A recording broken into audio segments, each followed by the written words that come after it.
So let's say you found a skeleton. How would you tell if it's a dinosaur? You personally, how would you decide? Well, interesting question. I don't know. I'd have to do some research on that.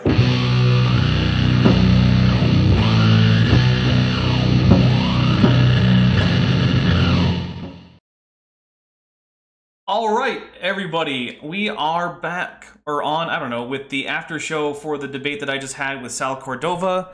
And with me here, I have RJ, I have Gutsig Gibbon, I have Dan, aka Creationist, aka Dr. Cardinale, if you want to get it wrong, or Stern Cardinale, if you want to get it right. There you go. Mr. Wilford, also known as Corporal Anon.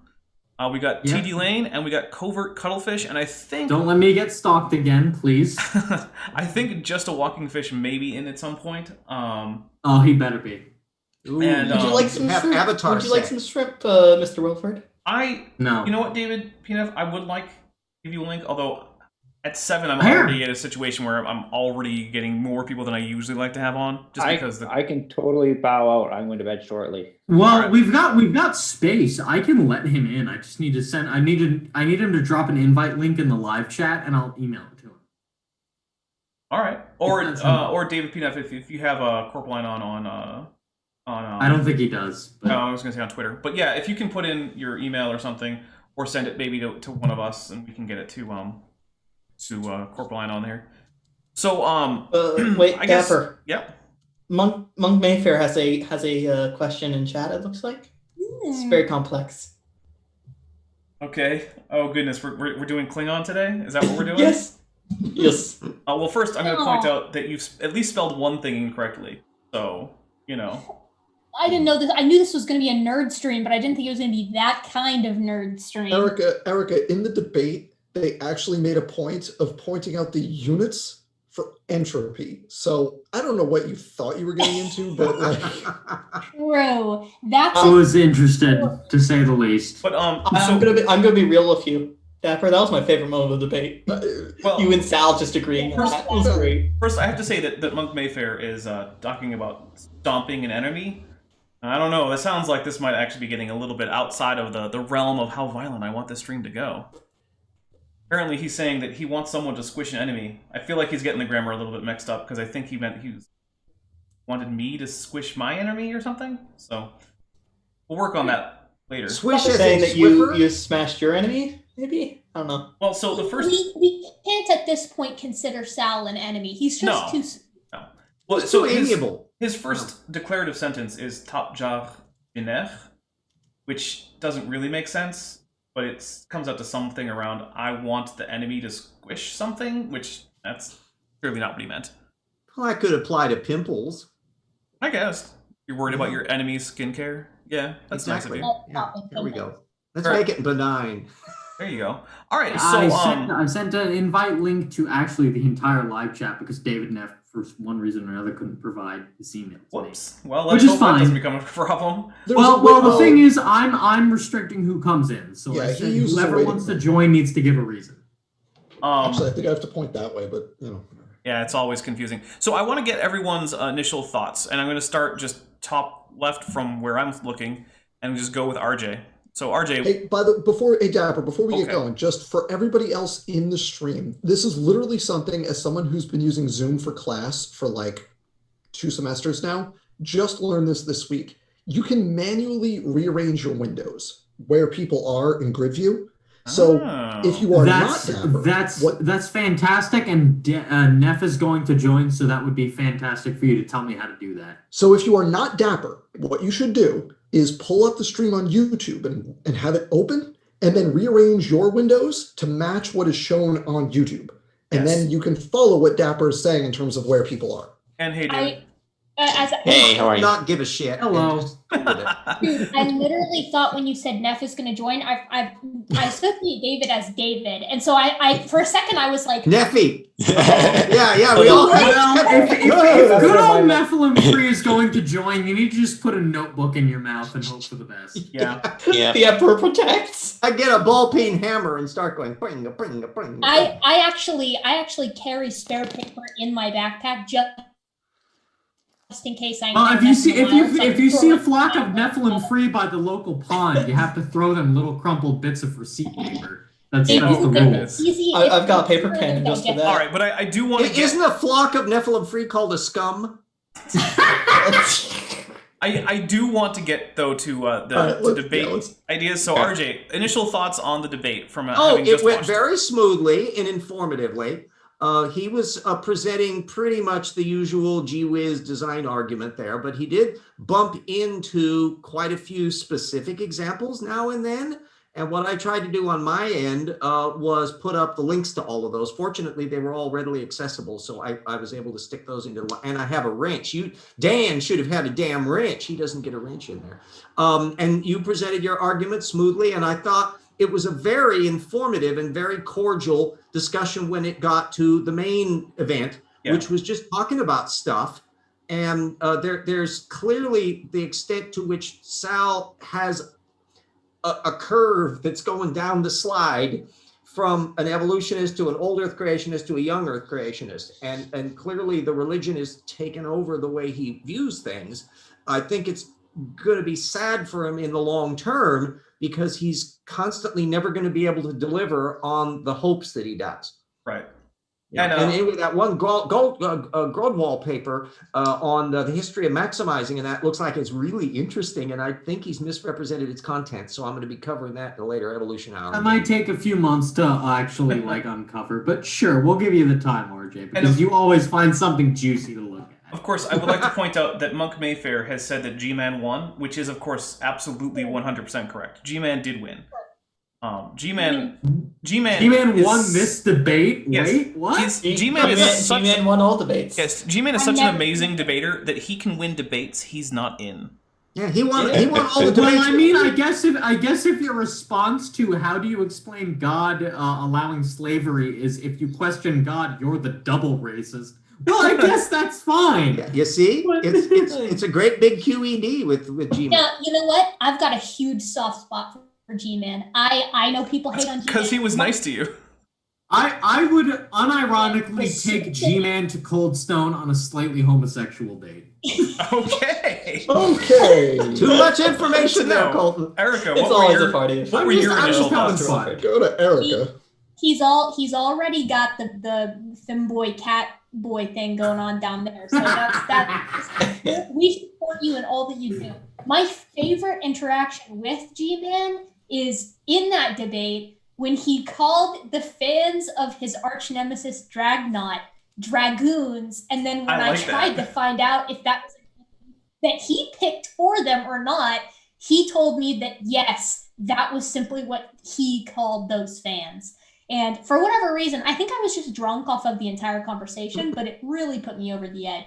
As for my thoughts on the debate, as the moderator, yes, that's what I should have done. But I really enjoyed it, honestly. It's one of the debates one of my more enjoyable debates to watch, period, let alone moderate. It was easily one of the easiest debates I've ever moderated. It was like a conversation rather than a debate. Yeah, it was a discussion. Yeah. And you know, I think RJ really hit the nail on the head. I think it sucks because Sal is such a smart guy, and I hate that to me, it feels very evident that he's having to do these wild mental gymnastics to make it work. And I think, weirdly enough, it almost seems like on some level he's kind of aware of that, because he's eager to accept the criticism so that he can kind of counter, mentally speaking, any kind of threat to that worldview as it comes up.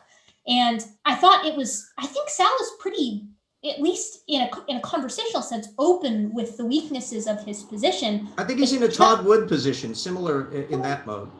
Yeah, just like so many other creationists, he's kind of taken a stance of, we'll figure it out.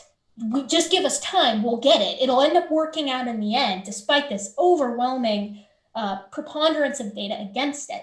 And you were great at moderating. I mean, let's face it, Erica. You just. All right. Well, but while there's a slight don't even bother. I have to acknowledge a super chat, and it's from Mr. Wilford. It's for $100.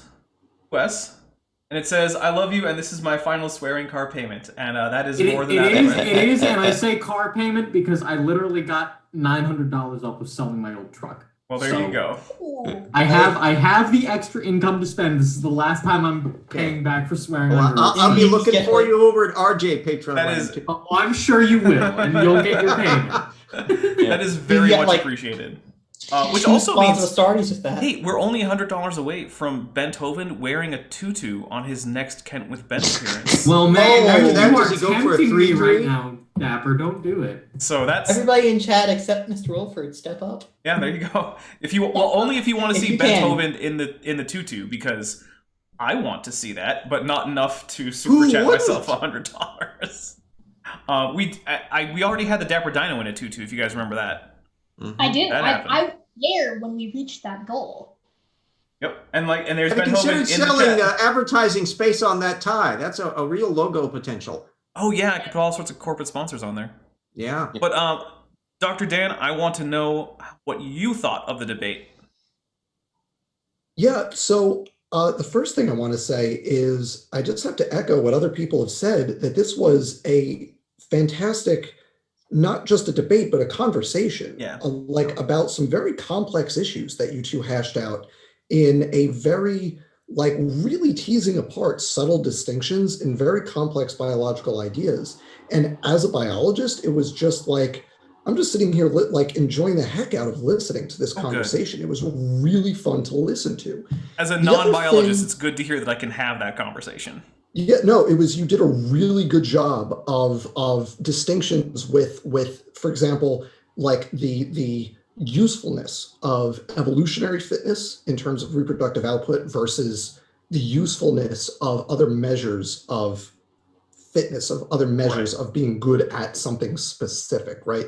And I want to just highlight for the audience the discussion of fitness landscapes and how fitness, I forget when and where you said it, but it was, fitness valleys. There are things that are absolutely bad that are just, if you have a certain trait, that's not good. But what is good ends up shifting around depending on the context in lots of different ways. And that's something a lot of creationist arguments tend to, if not ignore entirely, then kind of minimize. But in fairness, the other thing that I really got out of listening to this conversation was that Sal is so much more fluent in this and so much more competent and just better at having this conversation than most other creationists are going to find on the internet. Oh, I would agree with not that. Just in the YouTube amateur creationist sphere, but you read stuff from, CMI or something. And what Sal is talking about is a lot more nuanced and a lot more specific than a lot of what you'll read from professionals. You know what I mean? He avoided blowing his foot off on things that he shouldn't. Yeah. A lot of professional creationists can't help but stepping on their own toes by saying something in support of their own position that is obviously absurd to actual biologists. And to his credit, Sal, avoids that. Where there's nuance, he discusses things in a nuanced way. And where there's disagreement between him and the creationist kind of standard position, he points that out. And I think that's and very he much knows to his enough credit. about thermodynamics to know why the second law argument is stupid. And which is amazing. I love that. I want to interrupt real quick to announce two things. One, RJ, I'm now a Patreon of yours. Two, for everyone involved in the screen or in the call, screen sharing is now enabled for everybody. So if you've got something to share, you're welcome to go. All right. Yeah. Thank you. Don't get me a community guidelines strike, everybody. Yeah. Okay. Okay. So Also, wait, before I finish, the last thing I just wanted to say. What was I saying before Mr. Wilford said something? Oh, what the heck was I saying? Nuance. Oh, the second law thing. Oh, yeah. When you said that nobody you would talk to had ever gotten the units for entropy correct, and Sal was just immediately, boom. No, I was impressed. That, legitimate laugh out loud. That was huge one props. of my favorite moments I've seen on YouTube. That was funny as all heck. Adding on to that, how not once, but twice, Sal roasted the hell out of Smokey. Smokey got smoked. first I was like, oh, Sal's a little like he's willing to go out on a limb, but then he did it twice, and I was like, all I have to say is SFT needs to tread carefully where he's going at this point, because there are influences he doesn't understand. Yeah, and can I take that? Well, before we get there, I do have to read a super chat. So this is a super chat from Sphincter of Doom, which is for $22 US, and he says 22 for tutu, which is 2 TWO, and then the second. Oh, that's TU. clever! Yes. Come on, Clever. You gotta Clever. make him wear the tutu now. Well, come on. Only if we get up to the. So here's the deal: the Dapper Dino wears a tutu was $100 in the stream. Well, we're $78 off. I'm doing it. Well, we're Do it on a locomotive, and then it's two twain. You gonna call me out for liking trains, I guess? Huh? Hey, there's nothing wrong with liking trains, but I do want to get Neff. Yeah, definitely. And I think this was probably one of my favorite debates of all time. I think you and Sal were very cordial and very respectful to each other. And I want to piggyback off of what Mr. Wilford just stated when you said that standing for truth needs to tread carefully. So a few months ago, Dapper Dino and Dr. Dan both released a video on the second person of the Brain Trust Trinity, Raw Mats. And I call it the Holy Trinity, standing for truth, the Father, Raw Matt, the Son, and John, the Holy Spirit. Just as a little bit of Oh, you think John's the Holy Spirit? No. I think FHT should be the Holy Spirit of their Incomprehensible gibberish. Yes, exactly. David's dead on that. That's easy, and it's also in terms of power as well. Standing wields Maddox is not the spirit. You know Maddox would be fighting for the father because he wants to be daddy of the group. Maddox is the egg. You know damn well Alpha Wolf wants to be daddy of the group. Come on. But he's the Is egg. this Zeus versus Saturn? Yes. Yeah, right. It's Cronus, but yeah. But yeah, as I was saying, Dapper Dino released a video calling him out on academic fraud when Raw Matt decided to try and lie and pretend his paper was published in an academic journal. And then Dr. Dan published a video showing how Raw Matt's guy deceptively edited a video to make Dr. Dan look like a liar, which is quite repulsive behavior for anyone on YouTube or anywhere. You know, Neff, and the thing is that has to actually be emphasized. Yes. I think actually, and maybe this is just my opinion, I could be unique in this group for it. I think the lie against Dan was worse than the PLOS thing. Oh, absolutely. Yeah. By taking a clip of Dan that no matter how you looked at it, he was clearly talking about the book Genetic Entropy is not meant for a scientific audience. Then he later said Jensen is in the same category. Because he's read Jensen's papers, the one even though was he hadn't just read the book, the other even though he hadn't read the book that was based on said papers, and then he reads the book a week later, and he hadn't lied about Dick. But yeah, exactly. What does anyway, Ramat do? He goes ahead and lies, and you know how you know Ramat lies? Because he went ahead and deleted the video without any explanation. If Dan was lying about Ramat's supposed fraud, there would have been no reason to delete the video. In fact, he would have doubled down. Oh, and also That's keep in mind, hold on, Standing for Truth and Ramat would also be howling from the rooftops, calling for that. Speaking of which, I have an 8-hour video on it. Yeah. Speaking of which, I published a 20-minute video about Raw Mats a few days ago on my channel, where I actually go in depth in one of his books that he wrote, and I was just horrified at some of the stuff that he wrote. Dr. Dan, Erica, did you see that video yet? I have not seen it yet, but I think I know. You told me which of the books it was, and I investigated very. David, I haven't seen it either, but yeah, but why don't I? If it's the damn raw fruit book, just no. Yeah, I'll just share the screen, just a little bit of a snippet of one of the stuff that he wrote. Right before share your screen, but before we get into that, I do have to read off another super chat. And this is from Speed of Sound of Gravity, which, by the way, it is great to have you here. Reach out sometime. Yeah, I wanna connect at some point. But he says, yeah, tutu for $78 US, which means Bent Hovend now has 2 weeks to get himself a pink tutu. because we hit the Beethoven wears a tutu goal. So there you go. Whoop. It took us a while, but we got there, and thank you very much. So the people who really made that happen were, of course, Mr. Wilford, Sphincter of Doom, and Speed of Sound of Gravity. So when in a couple weeks now, Beethoven has a pink tutu on, those are the people that you can thank for it. So the vaccines and mercury claim. Oh goodness! Oh goody! Something hold on. This is probably Raw Matt is an anti-vaxxer. Effing course he is. Hold on. It's not. That's probably not even the worst of it. Raw Matt Naylor, professional fighter.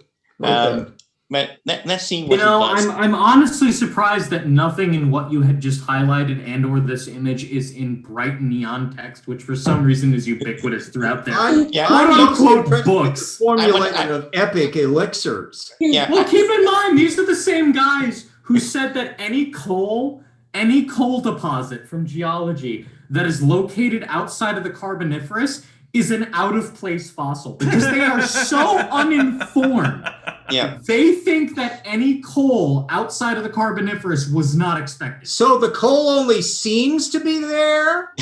Oh, RJ made a pun. So of course, the guy who doesn't think he's an ape has a picture of him holding Big Rock on his. Big rock. But isn't just by the way, here's the disappointing thing. Bills, I think I got better arms than I he want does. the Egyptian headdress that he wore when he was quote, moderating that one debate. Here's the thing. My gym goals are to get that kind of toning, but to be twice the size. That's it. But Okay, I'm so sorry, David. I'm so sorry. We're Okay. Run with it, David. Let's You've got keep it to the show. substance of fitness. Okay. So yeah, but yeah, backing off the anti-vax, that's probably not even the worst of it. In my book, if you're an anti-vaxxer and if you're spreading dangerous health things, you are a murderer. Yeah. 100%. Oh, I'm absolutely on board with that. If you're putting my children at risk, we have some serious problems that is not going to be peacefully solved. Yeah. I point to recent world events. Yeah, and this is not something that I will agree to disagree on. This is something that I am very serious about. Anti-vaxxers are murderers, period. But anyway, let's go into this. So, a guide to powerful Altium health. So, here he has a little bit of a disclaimer. All content, and you'll see why in a minute, is to provide general entertaining nature to help you in your quest for spiritual well-being. For entertainment purposes only. Yeah, and you'll see why he does this in a minute. Let's see here. Wait, that's not how it looks if you print it out, is it? No, this is. Why was half of the demon printed on one page? I think this is printed on another. Yeah, this is probably just because it's Kindle. By the way, I will point out that this is free on Kindle Unlimited. I did not pay a penny for this book. Yeah, no, I'm not paying. Every SFT book I've ever read has been on Kindle Unlimited, and I will never pay them a dime. Oh yeah, definitely. So here we go. Here's what I wanted to share. Keep in mind that this book is not medical advice. This is gathering of information that I have collected from years of reading and research. I have no medical degree, so I keep much of this information to myself, as I would find myself in jail faster than I could sneeze for practicing without a license. Then why are you writing God about it? spoke to him.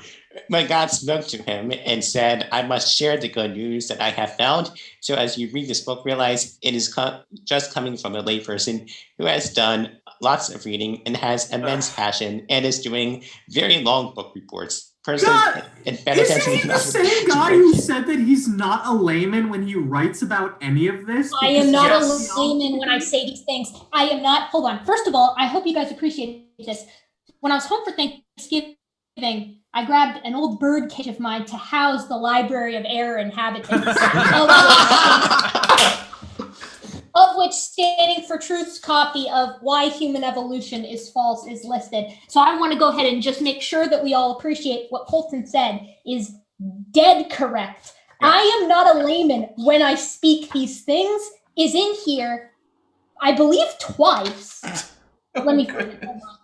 Oh, and also he's been getting people to call him Dr. Raw Matt recently, which is apparently from what he weird. claims, he actually claims to have a doctorate in theology. I don't believe that claim for a minute. In my even book, if he a did, doctorate in he still wouldn't be Dr. Raw Matt. That's not how it Exactly. works. Give the books That's away. not how that works. A doctorate in So theology. he says- But anyway, I would say that a doctorate in theology is about as useful as a doctorate in Santa Claus studies. But that's a different point. But Does he give the books away? Oh, yeah, I am not a layman when I Because he speak said, these personally, things. it benefits me nothing to write this. yeah, so basically what he's doing is this is basically a way for him to save his face from any legal prosecution, making this disclaimer that this is for entertaining purposes, but then going around and saying that It's literally just saying, just so you know, I am in it for the dopamine hit. That being He's said, in the no man's land every between evolutionist is a Scientology and poo-poo Scientology. pee-pee head. That's it. Yeah. That's all this is. Dude, Yeah. the technical term for this is pure unbridled huckster. yeah. Yes.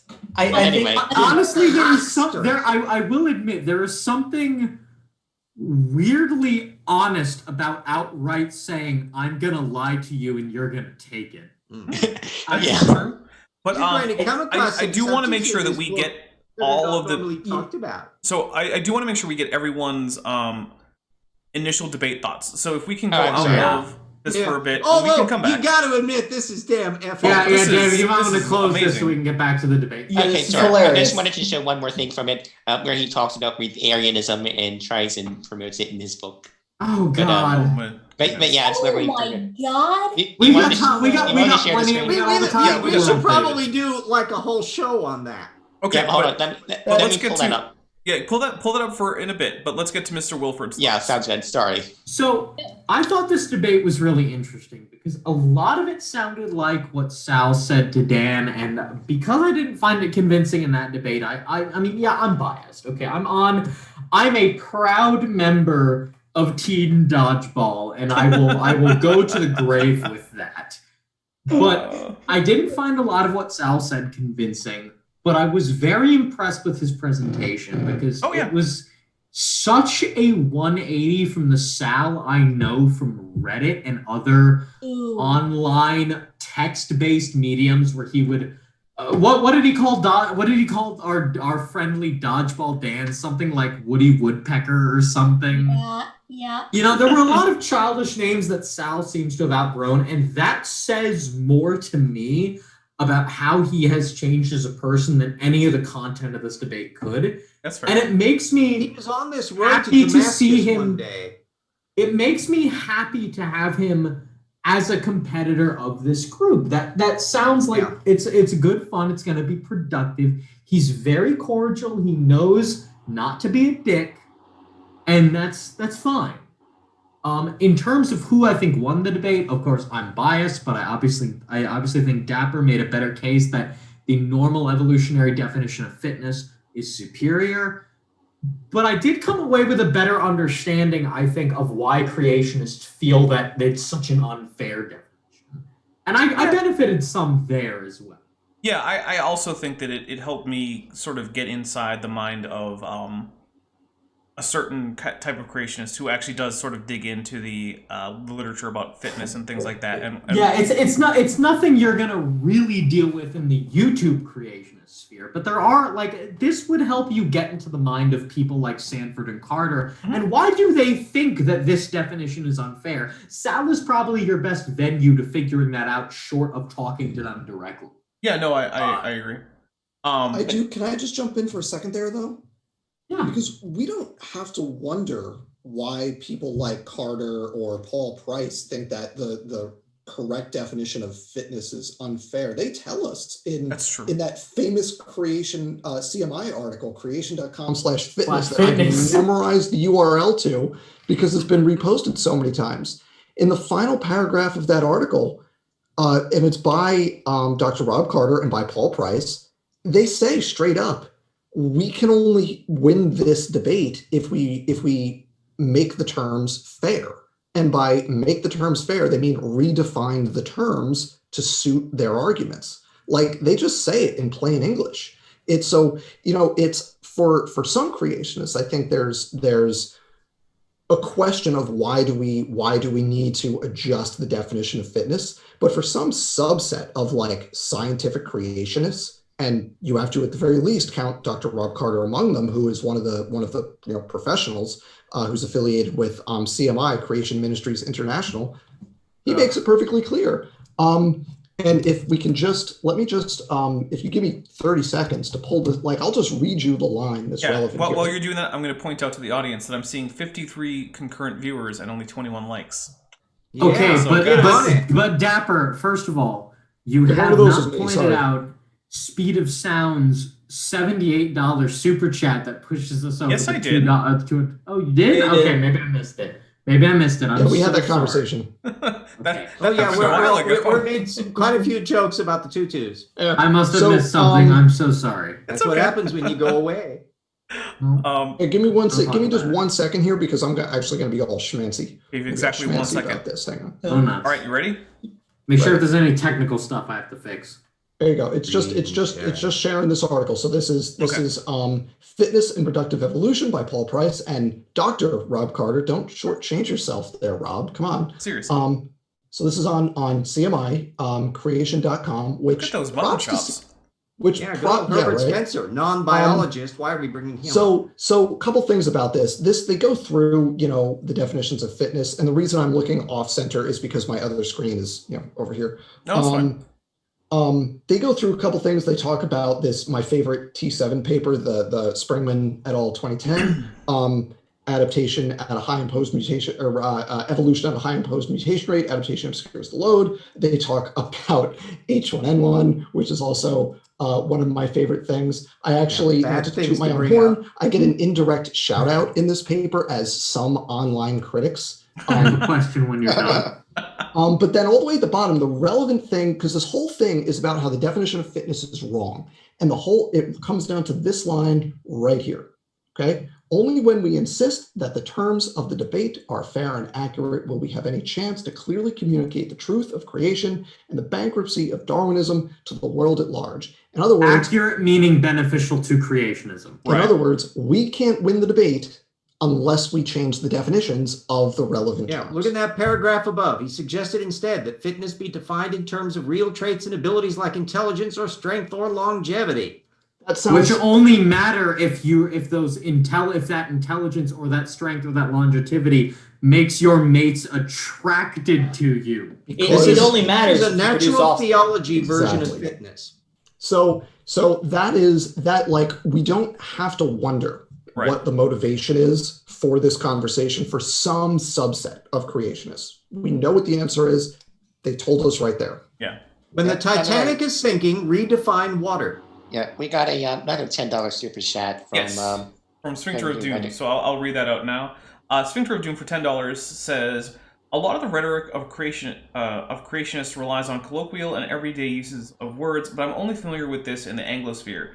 Are the same issues found in other widely spoken languages? And the answer to that is, I'm not sure. I don't know that I've really engaged with any non-English language creationism.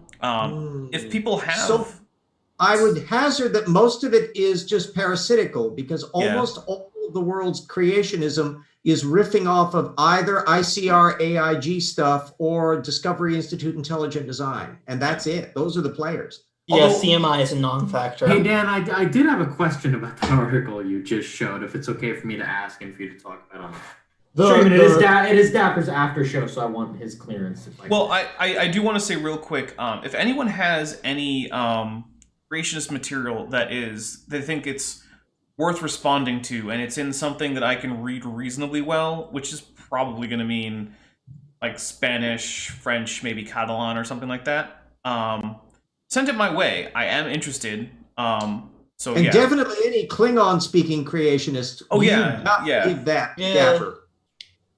Yeah, send that my way too, I guess, if that's a thing, which I hope it isn't. But I guess I can't say it's not.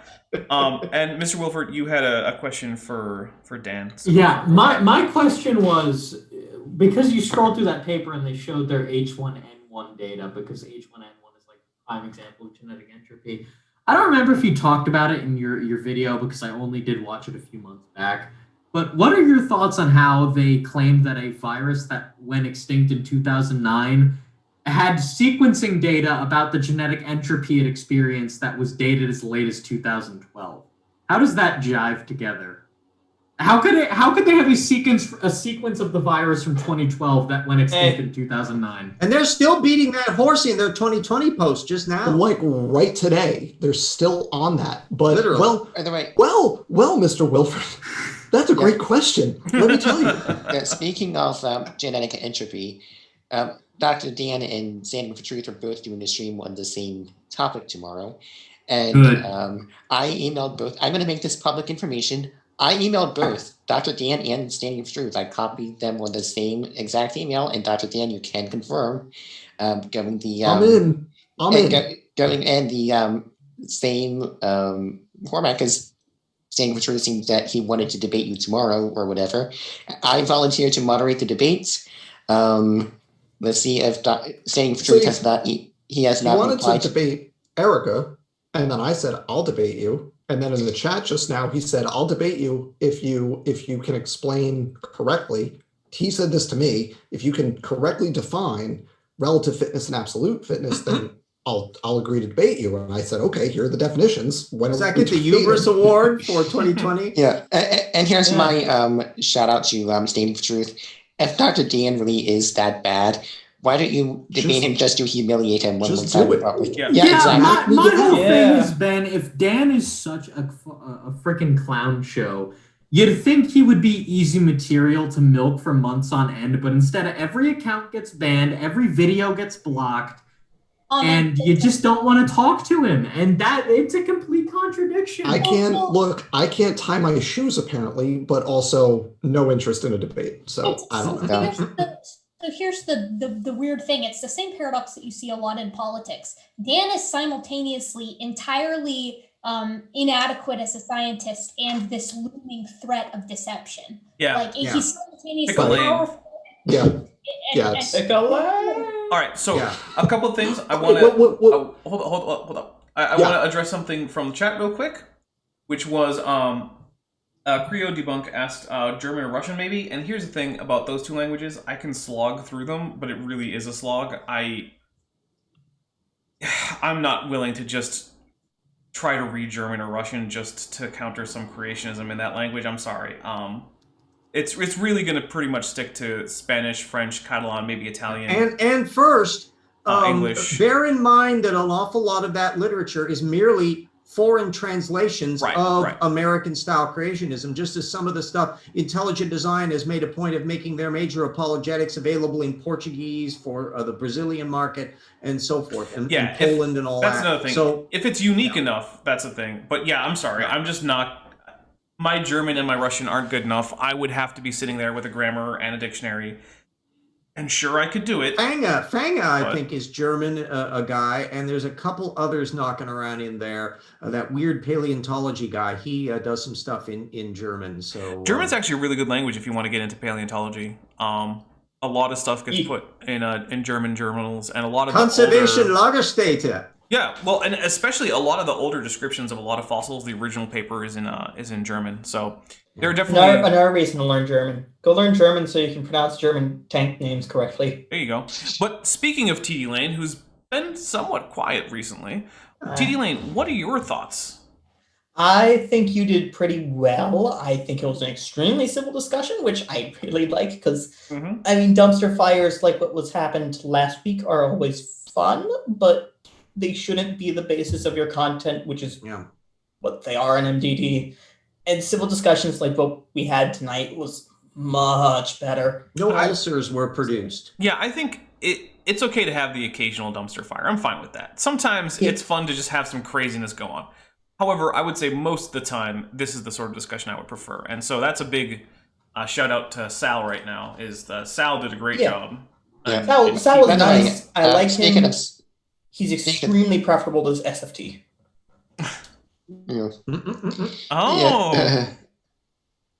Wait, so okay, we got you got the diaper. That's your new thing. I hope Diaper Dino brought an extra diaper for this. I hope Diaper and this is all within a few minutes of each other. I hope Diaper Dino didn't forget his soother again. I guess this time this is a binky. Yeah, I guess so. Pacifier. Yeah, that's what we're going for. That's true. At Icarus, he's Diaper Dino. Yeah, speaking of... It is nice to know that Standing for Truth is 12 years old. Yeah, basically. Speaking of which, I have something standing for truth for my own to share. Let me share it real quick. Here it is. Yeah. I endorse. Yes, 100%. Yeah, I think I saw that. I think it was posted on Twitter at one point back, and I thought that was memes. All right, but TD Lane. So, other than that, it was great that it was cordial and that we weren't a dumpster fire. Any other initial thoughts there? I'm trying to get through the panel. Other than stuff that's been said here, not really. I think everybody else hit it pretty much on the nail. That's fair. It was pretty great seeing SFTs just seethe in the chat. But other than that, yeah. Well, more than SFT in the chat, the debate as a whole, if you just ignore because the live chats on MDD, SFT or not, it's always nonsense. And it's always a dumpster fire. You separate the debate from the live chat. It was a really good discussion. I feel like I have a much better position or understanding of the creationist position than I did before. And I also know why it's not valid. And that's the goal here. Yeah. By the way, Aaron Ra did a video interview with Ken Miller, posted today, actually. Ken Miller. One that created Hitler's like Steve thing. Really, really good interview. Yep. Really good. Really? Nice. That sounds fun. And also, the closing credits song was pretty hilarious. I don't want to spoil it for anyone. Don't spoil it. Don't spoil it. Yeah, don't spoil it. But everyone go watch that, and even if you don't care about the actual content, at least forward to the end credits, and if you get that reference, it's pretty hilarious. If you don't, I mean, pay more attention to the news, I guess. But I don't know if Cuttlefish is actually ready to talk, because he's been muted most of this time, but I see he's not right now. I've been muted because my internet probably sucks, so if I lag, let me know and I will leave. Okay, but what are your initial thoughts? The third time I've seen you debate Mr. Batman, the dinosaurs are real, and this time your introductions are always great. You lay out exactly what you're saying, and I've never seen your introduction challenged to date. It's clear, it's concise. As a layman to a lot of the subjects, I love it because I understand exactly what your argument is. Tonight was no different. As far as Sal's part was, if he's coming from a we are created by a deity thing, I think his definition of fitness is great, assuming we're in an unchanging fitness landscape, but we know we're not, so it's problematic to say the least. That's one of the reasons I brought up fitness landscapes so much, is because it really is something you just cannot get young Earth creation or anti-evolutionists in general really to talk about. Is fitness landscapes change. That's why I talked about the humans, where we're pulling up as we speak various areas around what used to be the fitness peak that humans were hovering around, and we're making a larger fitness peak. Yeah, and young Earth creation is in particular. Theoretically, you should have catastrophically rapid fitness landscape shifts in the post-flood period, which would theoretically be make sense within their model, but they don't even get that far. Yeah, even in our modern world, if we go to somewhere that's tropical, say Ethiopia, everyone's going to be very tall and very slender. If we go to the Arctic, they're going to be shorter and slightly chubbier because it retains heat better. So we can't even use his chubby people versus skinny people thing in the opening. But I would like to say... It's a classic case of whenever you find a solution to problem A, it creates 6 more problems for like B through E. Yeah. You know? Yeah. But I do really want to second Mr. Wilford's idea or opinion that Sal's just become a much nicer person to talk to. I've talked to him for my much only more productive than any member of the Brain Trust. Well, yeah. My only interactions with him have been fairly recent, so I was not interacting with him on Reddit. I don't have any of these sort of, I guess, horror stories about Sal. So my only experiences with Sal have been in the last, 6 months or so? So, yeah, and based on just that period of time, I have no complaints on a personal level about Sal. I mean, we obviously disagree on things, but he's one of the most pleasant people to talk to in terms of disagreement that I've had, especially in terms of just specifically young Earth creationism. I mean, he certainly blows Ken Hovind and Mr. Batman completely out of the water. Yeah, by the way, it's not that that's a difficult thing to do. No, basically, if you're a halfway decent human being, there's a fair chance you're going to blow Mr. Batman out of the water. Oh, no, somewhat Miss Baboon is better than Mr. Batman or Ken Hovind. I don't know. Speaking of, I feel like Kent Hovind won't literally claw my face off for a sandwich, but I feel like a myth baboon might. I mean, I'd rather have my face clawed off than interact with Ken Hovind. Yeah, I don't want to belabor the point, but since I first dealt with Sal, probably 3, maybe 4 years ago till today, he's done a 180 on his interpersonal relationships, and it's great to see. Good. He's a guy to go out to the beer with now. When I first met him, he was more of a Paul Price kind of character, where it's like, get out of the way, buddy. Oh, so yeah. He took awesome. That road to Damascus and had an epiphany out in the desert. It's awesome. I mean, I'm very happy to disagree with people as long as we can do it cordially, and Sal appears to be somebody that we can do that with now, and that's good. Yeah, and actually, speaking of disagreeing cordially, something that came up in the pre-show was that people here, I think, in the panel probably know, but maybe the audience doesn't. But there's been some controversy surrounding Praise I Am, That I Am's theology with his fellow Young Earth creationist YouTubers. And that's resulted in things up to death threats. Not okay. Not okay. Yeah. And I just want to say, very Christian. Yeah. Hold on. I have been following this saga quite some time from Smoky Saints and others. Who is the ones that been sending death threats to someone else? What's going on with the death threats? Because that's pretty serious. So I you know what? I don't care. I'm just gonna say it was Faithful, Honest, and True. I was like, maybe I should protect some privacy, but you know what? Faithful, Honest, and True has done the same thing to me, so I don't care. Yeah, and if you're gonna be sending death threats to people, I don't want anything to do with you. Yeah. So that's actually one of the things. So there's a little bit of history behind this debate. This actually is sort of a convoluted history, actually, and I might as well get into it since there's a fair chance it'll just end up being a topic of discussion elsewhere. So this debate actually originated with me talking to In His Image, or Henry Moyna, which he calls himself in the beginning of all his videos, so I'm not doxing anyone here. So he had posted a blog post talking about fitness and how apparently evolutionary biology did not have a definition of fitness. And then I said, hey, here's a definition that's pretty standard in fitness, which is number of grandchildren that survive to reproduce. And, you know, even in my just research for this debate, I found several papers that were using exactly that definition and were giving fitness as a number with the unit of grandchildren that survive to reproduce, as, you know, comparing various strains and various populations. And also Brian Stevens says, Praise is going through tough times with a frowny face. Yeah, I agree. Yeah.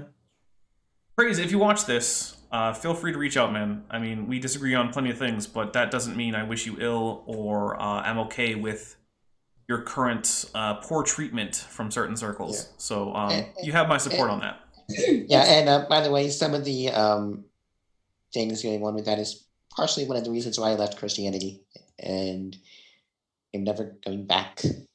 Fair enough. It's seriously just standard bullying. Like that. Yeah. That's what it is. And then it's adults doing it, so it's dialed up to 11. I mean, it's. I can't think of something more inappropriate than abiding by the religious tenets of Christianity and then turning on someone like that. Like the degree to which you would only see in like a zombie post-apocalypse movie. That's the level of betrayal that I hate to say it, but it really does feel like Negan's putting Lucille in your neck. So wait a minute. Are we saying that FHT is the guy who would hide the zombie bite? I think that what's really going on is everyone's been bitten by a zombie besides Sal, and they're all lying to each other, and then Sal was like, wait, you guys forgot? He's the sort that when the zombie bites them, the zombie drops like the I'm Negan thing.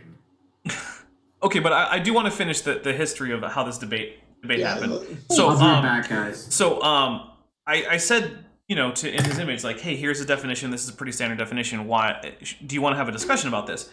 Now, In His Image said that he was busy with school, which I get, although he's been doing a lot of blogging and video uploads for someone who's so busy with school that he can't talk to me. But hey, you know what? Whatever, it's fine. I like In His Image. Henry, if you're watching, you're still on my good list. Don't worry. But anyway, then apparently he reached out to Standing, and then Standing reached out to both Sal and me in an email. And basically I said to Standing more or less what was covered in my recent video about his interview with John Sarfati, which was basically, hey, you need to address the poor behavior of your team, because by calling it Team SFT, you're taking responsibility for their behavior, unless you eject them, in which case, fair enough. And so Standing wanted to have this debate on his channel, and I said, I am not appearing with you until this is addressed. Of course, he then decided to start calling names, which I just posted those straight up to Twitter because it was hilarious. Yeah. It's just like, the fact that you think that me objecting to death threats from your team makes me a coward is, it says more about you, and that you then go to name calling. It says much more about you than it does me, so let's just make it public. And then... It's a pitiful state of affairs Dapper. right now, for the record. It's not... You think there's like a brain trust entropy effect where as Sal's truculence drops down, Standing for Truth picks it up so that the total amount transferring it. of truculence remains at a constant level? It's, you know what we could call that? Hold on. It's called brain trust entropy. There Seriously. we go. That's Yes. And You know, so, the I only think two we words to need to get a describe this, paper Dapper. going on this. I think we can found a pseudoscience journal, the Dunning-Kruger Community College Journal of Wishful Thinking. right. So there's a little bit more, which is that Dapper. So hold Before you start, there are two words. Jesus wept. Shortest verse in the Bible. So anyway, so then I emailed Sal on his own, and I was like, look, I know you've been blindsided by some of this, because obviously, why would you be in the loop on this stuff? And so eventually, a number of us who were here and Sal had just a regular old hangout. Like, it was an explicitly, we're not gonna argue about things we disagree on hangout. Like, we're just literally gonna hang out and chat. I'd like to say Friendly. I did a good job of making sure people didn't argue. Yeah, no. No, And, it was a fun night. But in that hangout, that topic came up because, it had come up in the email. And so I played for him my somewhat censored version of Faithful, Honest, and True's ridiculous rant. And he was like, yeah, no, I see why you're not associating with that group for now. And I was like, yeah. So that is how we ended up, Sal and I ended up saying, well, what about modern day debate? And then I said, yes, that's fine. And he talked about simulcasting. I'm like, I have no problem with you simulcasting. And apparently James didn't either. So that's sort of the background there. So I guess thanks, Standing, for bothering to mention You're such a bad faith actor that you drove one of your best proponents off of your team. But also secured me a wonderful interaction with him. So, double thank you. That way, because it's whatever. Yeah. I'm waiting for 2 or 3 parties. Yeah, there's definitely no doubt in my mind that Wilmette is a bad faith actor, and probably some of the others as well. Yeah. Which actually, it actually go first. kind of makes me curious about Sal, because I am generally speaking a proponent of Aaron Ra's idea that you can pick 2 of the following 3: well-informed, honest, creationist. But Sal strikes me as reasonably well-informed. He doesn't strike me as intentionally dishonest. So I am not... There's got to be a breakdown somewhere. And I don't know where it is. I think Sal is a case where Aaron Ra's trichotomy fails. There are always exceptions. The same would apply to Todd Wood. He hits all 3 as far as anybody can. This is, I think, where RJ's Mostly thing would. shows Yeah, up. mostly. Kurt Wise? I think he might Not familiar enough.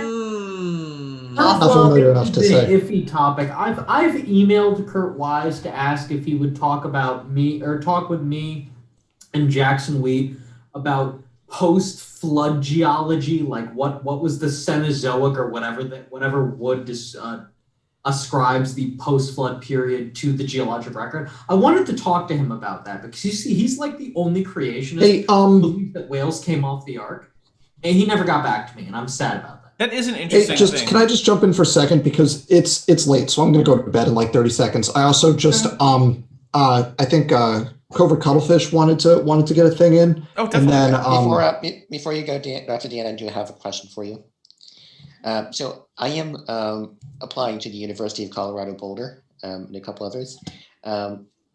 how is a bachelor's of a BA in molecular cellular and developmental biology?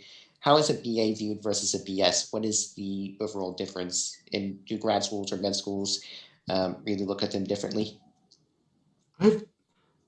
Email me. Well, I have your email. Just email me and we'll talk. But the short answer is like, I don't know. I don't think it matters that much. Yeah.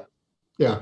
Right. Like, yeah. I know it's completely different, right. David, but Dapper, hold on. I want to hear Dan's final words. Yeah, I'm gonna jet. But Dapper, that was a super fun conversation. I really hope we can do more stuff like that, because that was an outlier in terms of how productive it was in terms of a conversation. It was informative and fun. Yeah. How rare is it that you have a conversation like this and everyone ends up better informed at the end of it? That just almost never happens. So this is in my top 3 streams that I've ever done so far. So that was super fun to just watch, and that was just super enjoyable. And Erica rubs off on people. Everybody benefited from witnessing that, which is great. So nice, great work. Definitely. And I will talk to all of you later. Bye, everybody. Bye. I'll see you tomorrow. And See you tomorrow, Dan. So here's what I'm going to do real quick: is I am going to go to a quick intermission to let anyone who needs more tea or something like that grab some. Yeah, because I need additional beverage. And we're going to go to an intermission.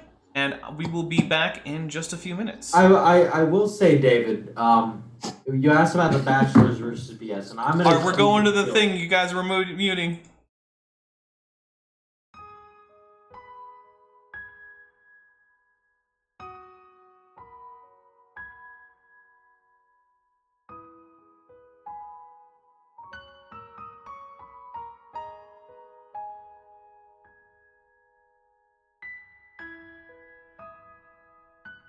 I want to take a moment to talk about something serious.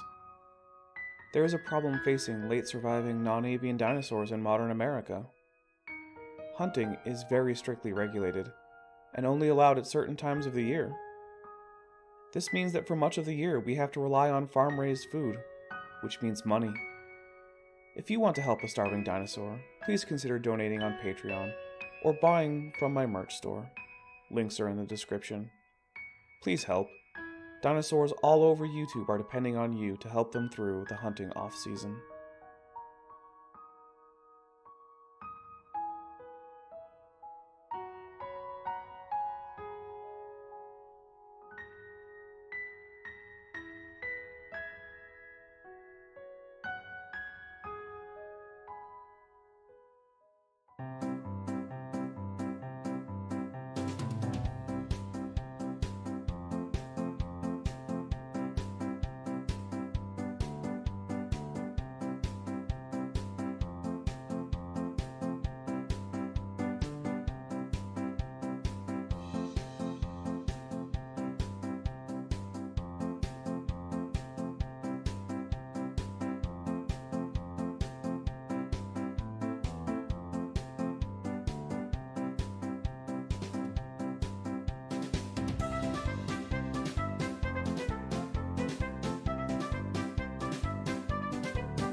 Oh, Nani?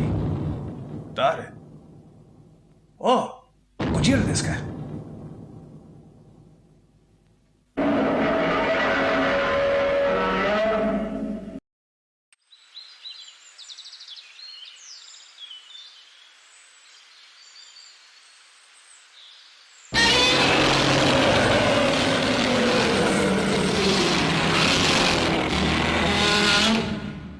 はい、ゴジラさん。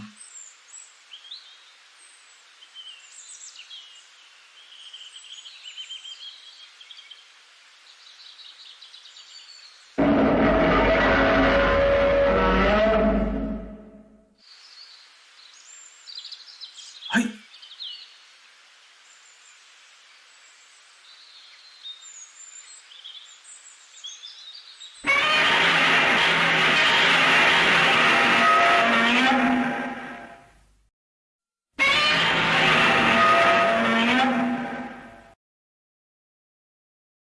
All right, we are back live, and I am about to unmute everyone else after they just quieted down a little bit from a very heated conversation that was off air, and they are back. So welcome back, everybody. Ephrodino, this is heresy. Well, get the flamer, the heavy flamer. I've already got the flamer. All right, and I am now seeing a similar number of likes and viewers, so good job, everybody, because part of that means a lot of people liked, but another part of it means that some people left. So, either way. RJ, since we were just off air talking about SFT's precious little McQueen video, what was the oil field that McQueen completely got the location wrong of? Oh, gosh, I got to remember. Yikes. In Kuwait. Yeah, it's in Saudi Arabia for real, and McLean moved it to Kuwait, and he kept on referring to it as in Kuwait. It's not even near the border. Before you continue, I think it's really important that we catch up the audience. Perhaps you may not know what's going on with this. So the Standing for Truth channel and Institute for Long but Super Incorrect Video Making has decided to publish a series of videos recently attempting to debunk, if you will, two pretty solid concepts. One, that of radiometric dating, and with it, the fact that radiometric dating is used in the fossil fuel industry for discovery. And then number two is the heat problem that they have with accelerating all radiometric decay from 4.5 to 4.8 billion years and cramming it into approximately 6,000, as well as all of the Even other, less, actually a few hundred. Yeah, 44, yeah, something like 4,400, that. And so all of these videos have, of course, not escaped the notice of this gang here. Unfortunately, there's nothing worth responding to in any of them. And we're about to tell you why here. I'm planning on doing a compost about this a little bit later, not compost, community post. Well, you've already commented on McQueen's base modeling thing, and you shared my thoughts. And Lyle, he's had Jason Lyle on, and I listened to that Lyle video while running. It God, that was an ass-kissing video. Holy moly. But the thing is, when Lyle says, I haven't run the numbers, but I'm sure the heat problem could be dissolved through X, Y, and Z, and then you read the young Earth literature, and they've already considered X, Y, and Z, and it doesn't work without divine intervention. The fact that Lyle is a young Earth creation scientist and doesn't even know his own lititer on the topic tells you everything you need to know. By the way, guys, here's the thing, Erica. I'm actually willing to give him a bit of credit. Hold up. Neff, what's that? Speaking of which, Leo Felius and I did a stream actually responding to some of the stuff he said. We did part one a few days ago. We will probably do part two sometime later this week. Some of the stuff that he said is just so god awful wrong. For example, one of the things that he said, the very first thing he said was so laughable. He said, well, the earth was one of the biggest proofs is the Bible, and the Bible is the birth certificate of the universe. And then he was talking about the magnetic field that is decaying, and that the whole the magnetic he used the creationist counter that that the magnetic field is decaying, therefore it couldn't be more than 6,000 years old because it would be. Sounded like 1970s Henry Morris. I have a problem with this nonsense because they'll say on one hand that the evidence for like the magnetic field or whatever is so overwhelming that you need to be a complete blindsided denialist who's just sticking his head in the sand to realize what it means. But then they'll also write in other books, the same authors, that, well, ultimately any physical problem can be excused by some rescue device, and so the evidence doesn't matter, it's all about the presuppositions.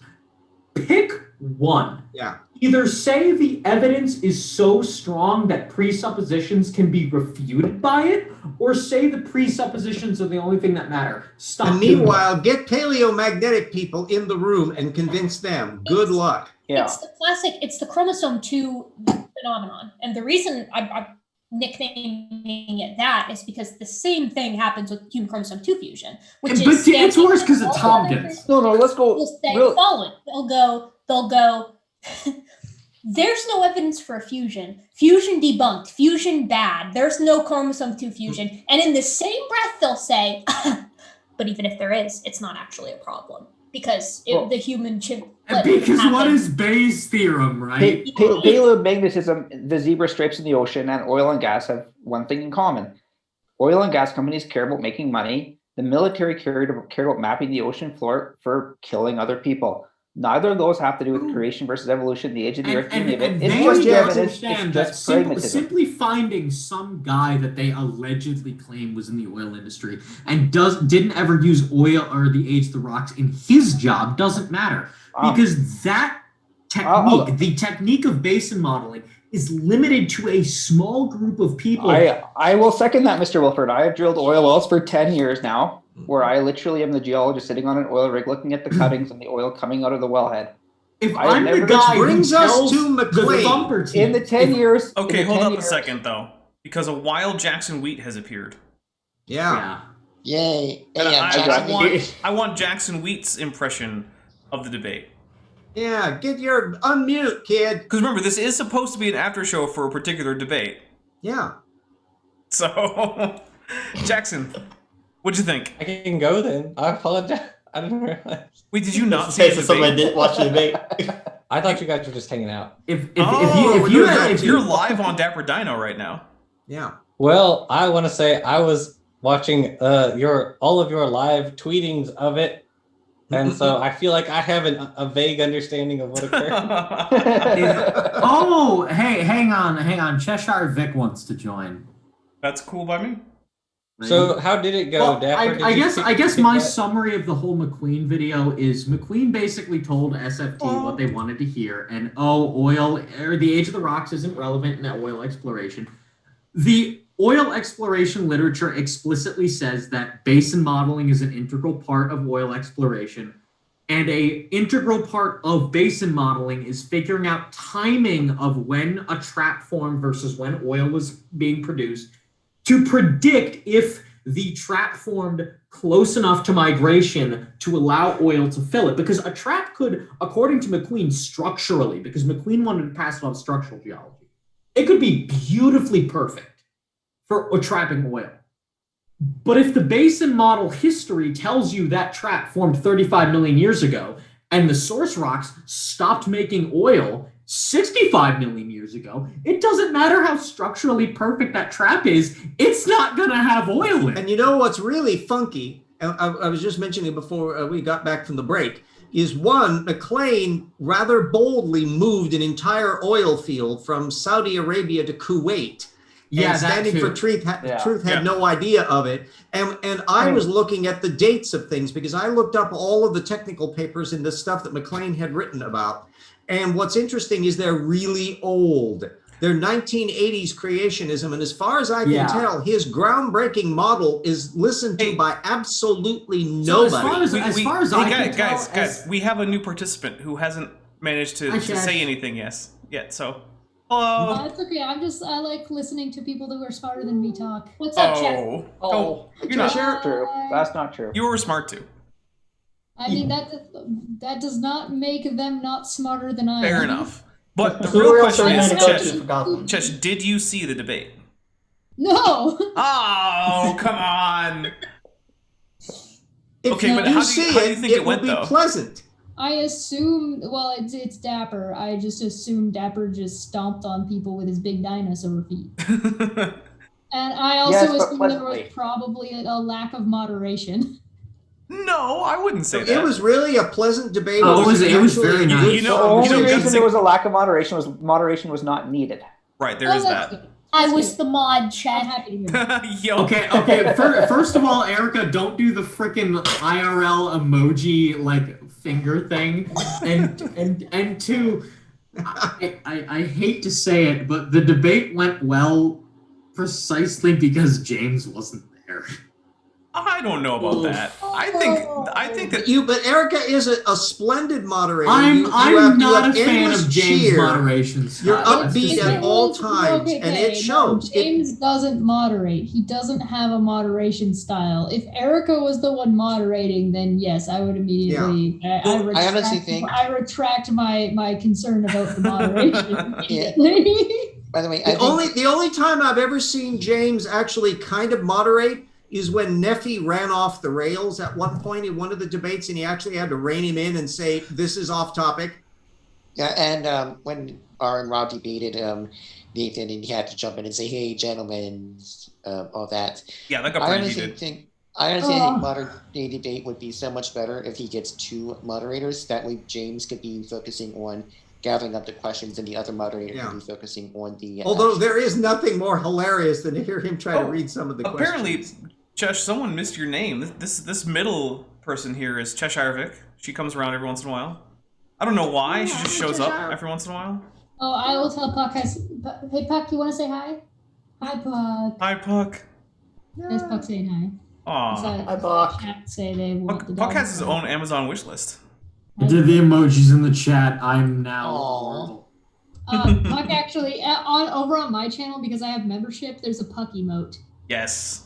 Which, by the way, I also have emotes. So if anyone wants to put some Godzillas in the chat or something, feel free. Hell yeah. I love some Godzillas in the chat. So yeah, Chesh, what we did today was a debate between me and Sal Cordova. Do you know who he is? No, you'll have to fill me in. I've been out of the loop the past couple days. I was busy with I know who he is. all that Guardian project. Oh yeah, no worries. Stuff.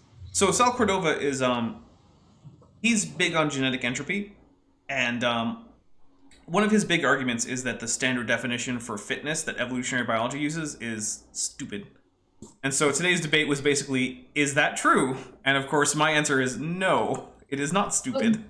Does he believe that extinction happens? Yes.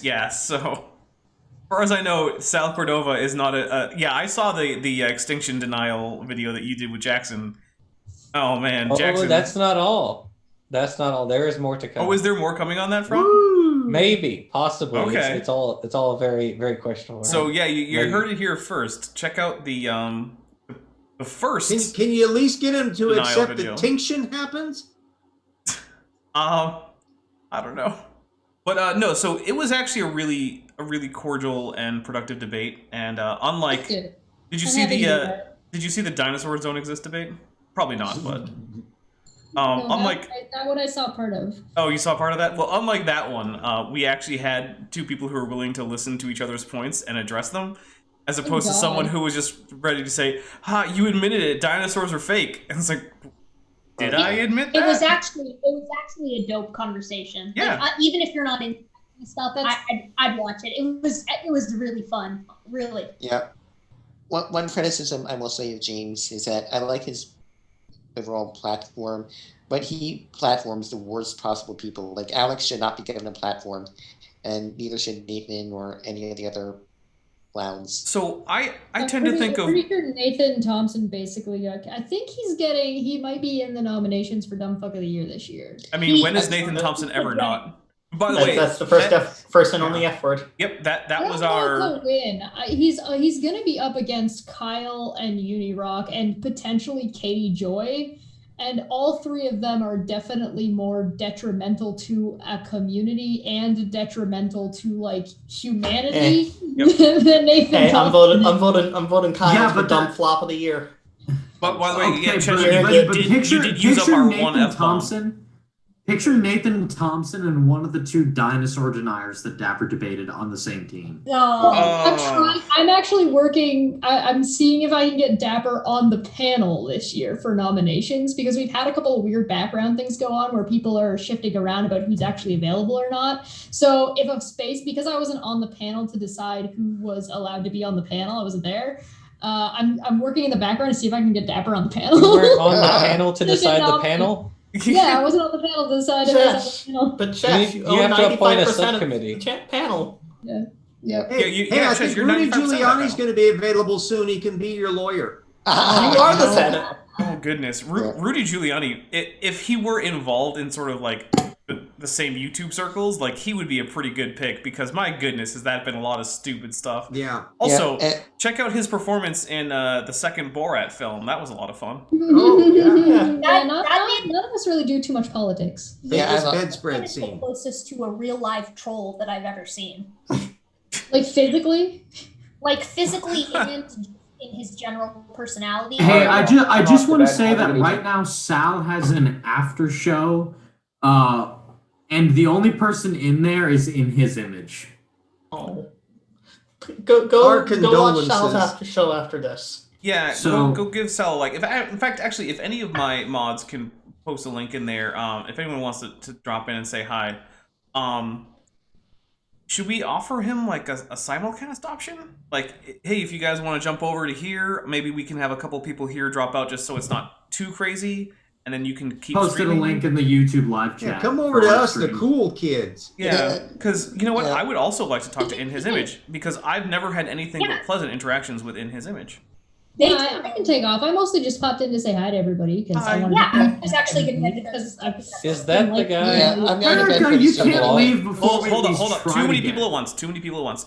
Let's go.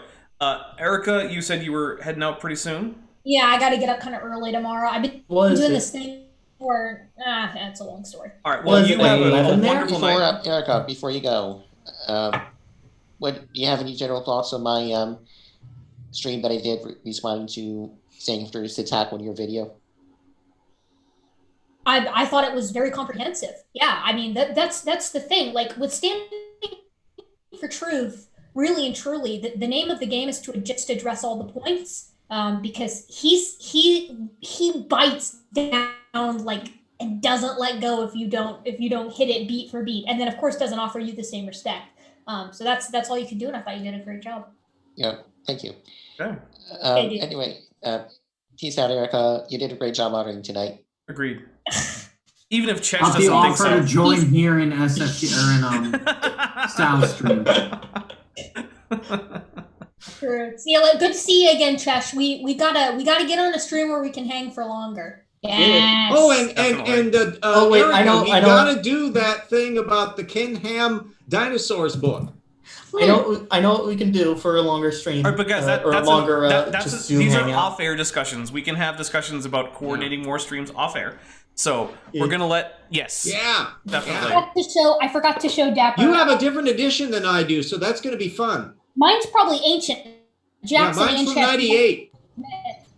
But I have a turbo cage for all my YEC literature. Which I love, by the way. Nice. You guys Mine is later. on the floor. But so apparently, Mr. Wilford has dropped In His Image and Sal the offer to talk, so they can come in if they want to, and I hope, Mr. Wilford, that you let them know that they are more than welcome to stream this to Sal's channel. I'm hoping that guy who we were talking to with Jackson over on Steve's channel comes by again sometime. Oh, Billy Mays. Yes, Billy Mays fan. Yeah, I want to talk to him again too. Yeah, I think I asked Steve to find out about what happened to him, but I don't think Steve ever got back to me on that. So I told them they could come over here and talk to us, and they could simulcast it, and that it was Dapper's orders. I don't know what you said because just Colby was talking. Just in a sarcastic, friendly way. The only person who responded to me was Doki Doki Bible Club, which is fine. You say Doki Doki Bible Club? Are you serious? Yes, that's his their username. That is. Okay, I don't know if that's like hilarious or scary. Either way. I could not imagine being a fundamentalist weeaboo, but that's a different conversation for a different time. Earnest question: which is darker and has more violence, Doki Doki Literature Club or Doki Doki Bible Club? Yes. That's Answer a good is question. yes. So, well, hopefully they do come by, because I would like to talk to Sal for a little bit. And honestly, I'd like to talk to In His Image, too, because he was sort of the genesis of this debate. Okay, so that was the question I wanted to ask. Was In His Image the guy who posted that hilariously bad blog post on Twitter the other day? I mean, or the other probably. week? It was like, I think you talked about it, about like talking to him or something. I read it over, and it didn't make any sense. I think TD looked at it. So he's done a few of those where like it's been hard to parse. And he was also the guy who said that you didn't know anything about evolutionary biology. Yes, I remember that. Yeah. And then you don't know anything, Jackson. My polite.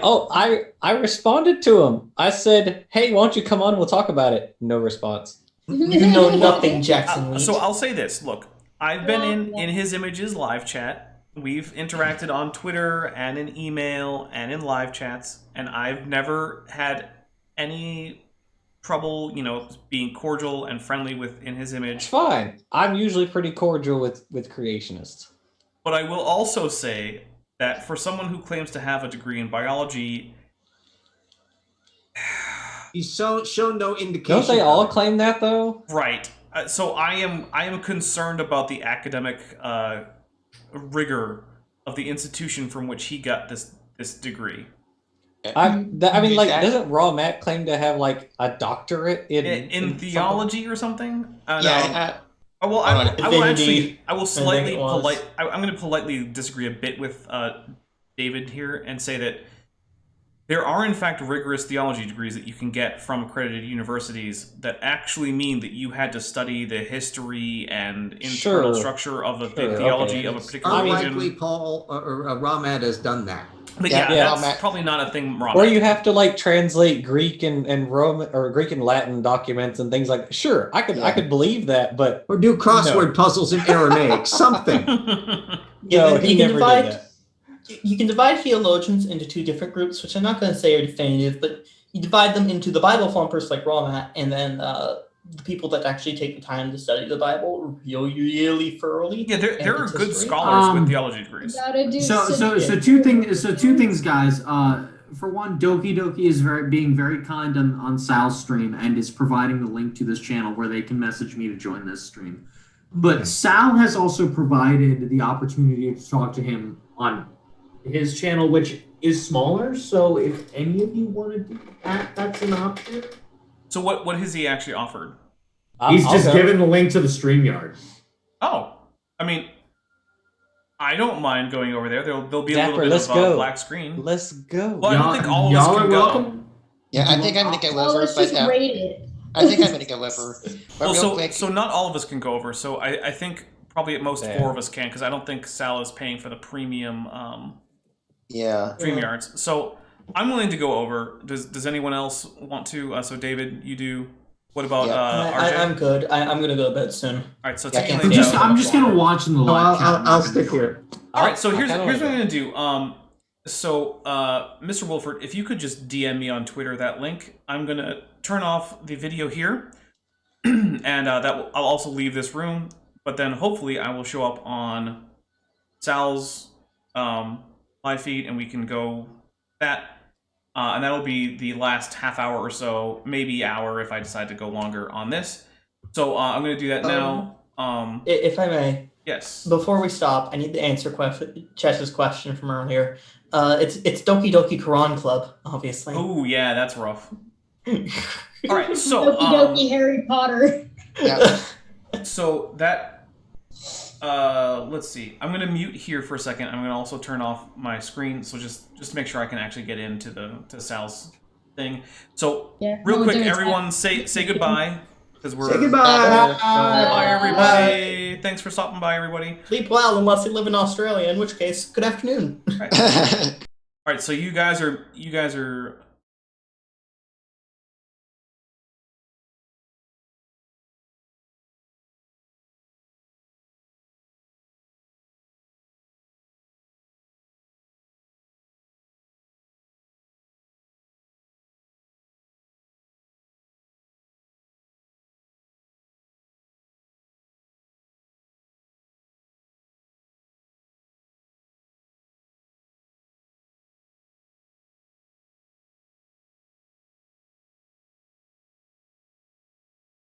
Sorry, everybody. We're trying to work out the technical details. I'm gonna just hit the intermission video again.